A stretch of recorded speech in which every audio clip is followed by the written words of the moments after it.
Let's talk about cap rates. So there's a lot of debate about what a cap rate is, what a cap rate isn't, and it doesn't really matter.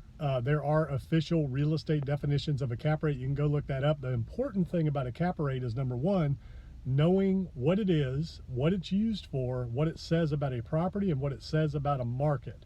So that's the number one thing about a cap rate. But here's a neat trick for you. So if you're looking at properties and you want to do a quick evaluation, everybody knows that you take the net operating income divided by the cap rate, and that gives you the value of the property. But if you want to do it even quicker and you don't have access to a calculator, then basically you take the cap rate and take that number.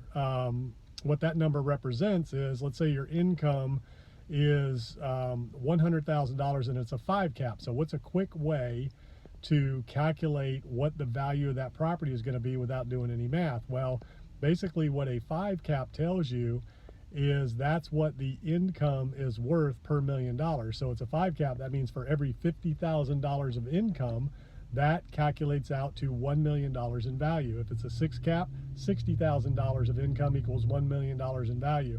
If it's a 7 cap, $70,000 worth of income equals $1 million of value. So you just take the income and you figure out how many 10, 20, 50, $100,000 increments there are.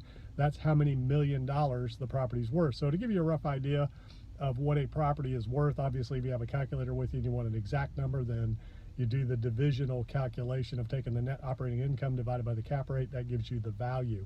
So the most important thing to know about a cap rate is, what are they in the market? What are they for the type of product and class that you're looking at? And what does that equate to in terms of the value of the property you're looking at? And don't always use cap rate to make a decision on whether or not you're going to buy. Can you buy a 2 or 3 cap value add property and make that work? Absolutely, because it probably doesn't represent what the actual in place, or maybe it's based on actual in place rents, but maybe that the property's half vacant, or it's 50% under market value in rents, or 20%, or whatever. What if it's a class A and it's a 3 cap property? Can you add value to that? Can you make that work? Absolutely. There's what's called a mark to market play, where you just mark the rents to market value, increase the value of the property without really doing anything. The bigger the property, the less you need to raise rents to move the needle significantly on the value of the property. So there's a lot of ways to add values to properties. There's a lot of ways for cap rates to affect properties, to affect markets. You just need to know what they are. You got to keep an eye on them. You got to know how to calculate the values real quick. You can find out what cap rates are in the markets by looking at other properties on the market through LoopNet, Crexi. If you have CoStar, you can get that. You can reach out to brokers, find out what things are trading for as far as cap rates go. And then there's cap rate reports that are put out by the major brokerages. CBRE, CB Richard Ellis puts out a cap rate summary. But that's on most major markets, but it's pretty in-depth in terms of the different types and classes of properties. It covers all of them.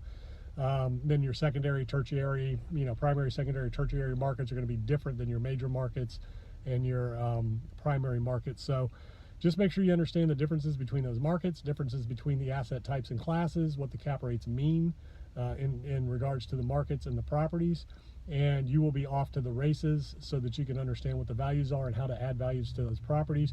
But don't worry about cap rates. Don't look at that. Don't let that be your decision maker. You need to look at what's the income, what's the potential, what's the occupancy, vacancy, who's the tenant, no matter what kind of property you're looking at, and how does that all equate in terms of value and return on equity. So these are the things you need to know. You got to educate yourself. If you want to get out there and make deals happen, get it done, you got to educate yourself. And if you want my help, I've got courses that I've created, some fantastic courses full of all kinds of information and downloadable resources that will help you. I've got coaching programs and options if you want one-on-one help. So, and I have this YouTube channel and podcast that I put together to help you for absolutely nothing. And so get out there, educate yourself, build your skill set, your knowledge, take action today, and make it happen.